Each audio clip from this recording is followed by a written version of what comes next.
Yoga and work out இது ரெண்டுமே வந்துட்டு உங்கள் பாடியை ஷேப்பை மெயின்டைன் பண்ணுறதுக்காக மட்டும் அப்படின்னு நீங்கள் நினச்சிட்டு இருந்தீங்கன்னா தவறு. இது உங்கள் லைஃப்பில் நிறைய விஷயங்களுக்கு கை கொடுக்குற ஒரு ரெமெடியாக இருக்குது. அதில் முக்கியமான ஒன்று என்ன அப்படின்னு கேட்டால் உங்களோட செக்ஷுவல் லைஃப் அண்ட் லிபிடோ. இது ரெண்டுமே இம்ப்ரூவ் ஆகணும் அப்படின்னா ஒரு சில work out and yoga poses இருக்குது. இதை நீங்கள் பண்ணீங்க அப்படின்னா டெஃபினட்டாக உங்களோட செக்ஷுவல் லைஃப் ரொம்ப ஹெல்த்தியாக இருக்கும்.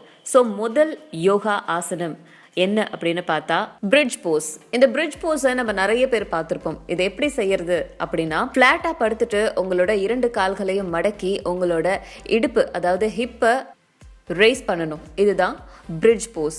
ஸோ இது பண்ணுறது மூலமாக உங்களோட ஆர்கிசம் இம்ப்ரூவ் ஆகுது. உங்களோட நீஸை பெண்ட் பண்ணுறதுனால, உங்களோட ஹிப்பை ரைஸ் பண்ணுறதுனால அந்த இடம் ஸ்ட்ராங் ஆகுது. அடுத்த போஸ் பிஜியன் போஸ். இதை நீங்கள் பெட்டில் படுத்துக்கிட்டே கூட பண்ணலாம்.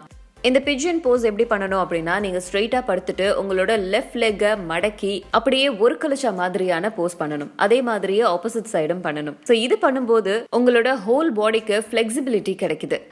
ஸோ இது பண்ணுறதுனால உங்களோட செல்ஃப் எஸ்டீமை நீங்கள் பூஸ்ட் பண்ணவும் ரிலாக்ஸ் பண்ணவும் முடியுது. அதே மாதிரி உங்களோட ஸ்பைனல் கார்ட் அது ஃப்ளெக்சிபிள் ஆகுது.